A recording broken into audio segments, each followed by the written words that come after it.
नमस्कार, प्रखर राजपूत को देख रहे हैं आप और आज तारीख है 17 जून साल 2025 और इजराइल, फिलिस्तीन, लेबनान समेत पूरी दुनिया की खबरों के साथ एक बार फिर से हम आपके सामने हाजिर हुए हैं। सबसे पहले इस पूरी वीडियो में हम आपको बताएंगे कि इस समय इजराइल और ईरान की जंग किस कदर आगे बढ़ती चली जा रही है और क्या सच में यहाँ पे सीज फायर के कोई आसार है या फिर सीज फायर नहीं होंगे। और साथ ही इस पूरी वीडियो में हम आपको बताएंगे कि अब इजराइल का अगला स्टेप क्या है, कौन कौन से देश ईरान के सपोर्ट में आके खड़े हुए हैं, इजराइल के साथ कौन सा देश खड़ा हुआ है, अमेरिका क्या चाह रहा, ये तमाम चीज़ें एक डिटेल एनालिसिस के साथ हम आपको बताएंगे। लेकिन उससे पहले कुछ खबरों को, मेन हेडलाइन को, पिछले 10-12 घंटों में जो डेवलपमेंट हुआ वो हम आपको बता दें। तो सबसे बड़ी बात ये है कि पहले मिलिट्री बेसिस पे हमला करने की कोशिश इजराइल कर रहा था, उसके बाद धीरे धीरे न्यूक्लियर फैसिलिटीज़ की तरफ इजराइल बढ़ा। अब आलम ऐसा है कि इजराइल सबसे ज़्यादा अगर किसी चीज़ को टारगेट कर रहा तो मीडिया हाउसेस को टारगेट कर रहा, डिफेंस एकेडमीज़ को टारगेट कर रहा।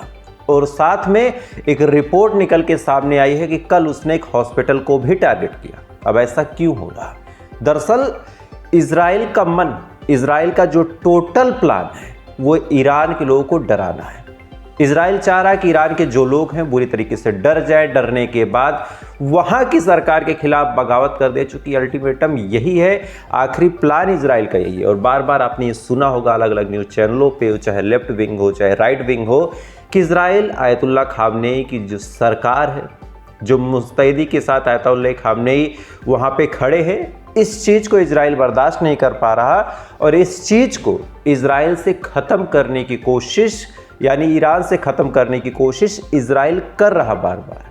और बार बार कभी न्यूज़ चैनल पे, लाइव न्यूज़ चैनल पे हमला हुआ। मैं चाहूँगा कि आप पहले विजुअल देख ले कि एक महिला थी, एक खातून थी, बेचारी न्यूज़ पढ़ रही थी और उसी समय उसके एयर सिस्टम पे हमला हुआ। यानी जिस बिल्डिंग में बैठ के वो चैनल को लाइव कर रही थी, न्यूज़ को लाइव रन कर रही थी, उस जगह पे हमला हुआ।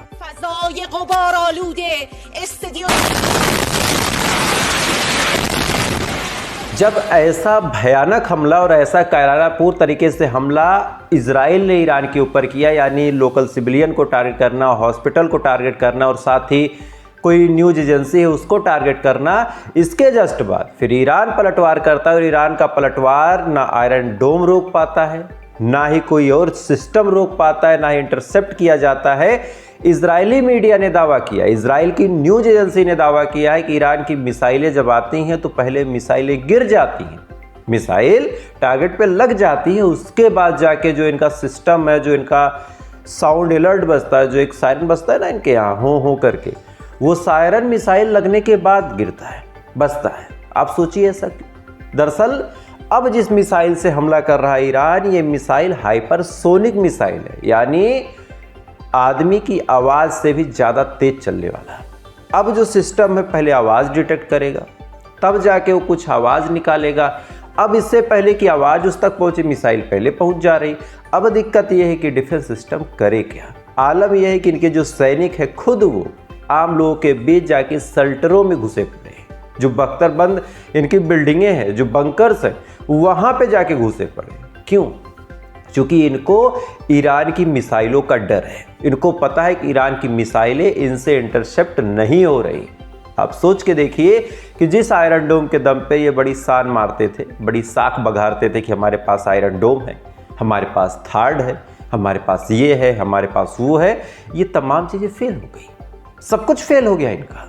आज ना कोई थार्ड काम आ रहा, ना इनका कोई डिफेंस सिस्टम काम आ रहा, ना इनकी कुछ मिसाइलें काम आ रही, कुछ भी काम नहीं आ रहा। आलम यह है कि ईरान को तो इन्होंने नुकसान पहुंचाया, ये पहुंचा, फिर इसके बारे में भी आपको बताऊंगा, लेकिन इनके खुद के हालात बड़े गड़बड़ हैं। आज इनकी लाखों की तादाद में जो आवाम है वो शेल्टर होम में छुपने को मजबूर है।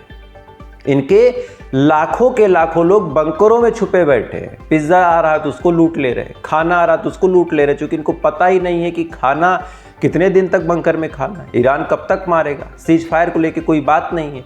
इस वजह से लगातार परेशान है। हालांकि आज कुछ बड़ी चीज़ें भी हुई। सबसे बड़ी चीज़ ये हुई कि G7 की मीटिंग चल रही थी।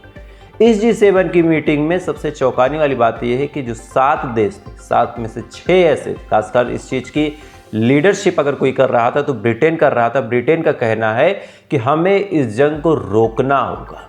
हमें इस जंग को यही स्टॉप करना होगा, क्योंकि धीरे धीरे ये जंग इस कदर आगे बढ़ जाएगी कि आज ईरान के साथ कोई कूद पड़ेगा, इजराइल के साथ अमेरिका कूदा ही है, फिर कोई और कूद पड़ेगा और न चाहते हुए भी पूरी जंग वर्ल्ड वार की तरफ जाएगी।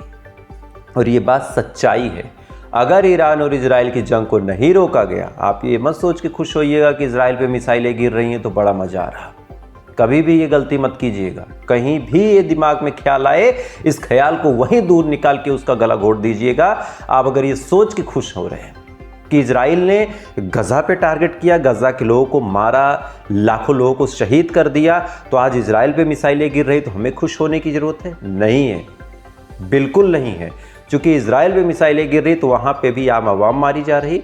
और दूसरी बात, रिटेलिएट कर रहा है इजराइल फिर से पलट के वार कर रहा, और जब वार कर रहा तो ईरान में भी लोग मारे जा रहे हैं। यानी दोनों तरफ से इंसानी जिंदगियां खत्म हो रही। और मैं आपसे एक लाइन फिर कहना चाहूँगा कि एक जगह पे आदमी मरने से अगर आपको दुख होता है तो कहीं और मरने से आपको खुशी नहीं होनी चाहिए, नहीं तो फिर आप पक्षपाती कहे जाएंगे। खैर, आज डोनाल्ड ट्रंप ने एक अहम कमेंट किया। डोनाल्ड ट्रंप G7 की मीटिंग में कनाडा में गए थे। अचानक से डोनाल्ड ट्रंप कनाडा की उस मीटिंग को छोड़ते हैं, छोड़ने के बाद बाहर निकलते हैं, निकलने के बाद वहां से चले जाते हैं, यानी कनाडा से सीधा अमेरिका के लिए रवाना हो जाते हैं। अब आप सोचिए, G7 की मीटिंग थी, डोनाल्ड ट्रंप भाग गए। जब भाग गए तब लोगों ने पूछना शुरू किया कि भाई साहब क्या हुआ। तब डोनाल्ड ट्रंप का कहना है कि मैं इस समय ईरान और इजराइल के जंग पे नज़र बनाए हूं और मुझे कुछ अहम फैसले लेने हैं। क्या अहम फैसले? क्या G7 की मीटिंग में बैठे बैठे इजराइल की मदद नहीं हो पा रही थी? क्या G7 की मीटिंग में बैठ के इजराइल की तरफ से ट्रंप कुछ बोल नहीं पा रहा था, यही वजह थी? या फिर कोई और वजह थी? अब वजह कुछ भी हो, आप खुद सोचिए कि G7 की मीटिंग छोड़ के ट्रंप भाग गया। इसके बाद क्या हुआ कि फौरन ट्रंप एक प्रेस कॉन्फ्रेंस करता है। इस प्रेस कॉन्फ्रेंस में उसने सीधा कहा कि पूरा का पूरा तेहरान, वहां के लोग खाली कर दें, क्योंकि तेहरान पे अब भयानक एयर स्ट्राइक इजराइल करेगा। आप सोचिए, ट्रंप की आप दोगलापंथी समझ लें, ट्रंप का दो लहजे में बात करना समझ लें। एक तरफ ट्रंप कहता है कि हम इस पूरी जंग में इन्वॉल्व नहीं, इजराइल क्या करेगा हमें पता नहीं। दूसरे तरफ इजराइल कहाँ हमला करेगा, कहाँ के लोगों को जगह खाली करके जानी है, क्या कुछ होना है, ये सीधी जानकारी ट्रंप दे रहे हैं। ट्रंप कह रहे हैं कि तेहरान खाली कर दो, ट्रंप कह रहे हैं कि इस जगह पे अब हमला होगा, ट्रंप कह रहे हैं कि हम साथ खड़े हैं इजराइल के, और फिर कहते हैं हमें कुछ खास नहीं पता।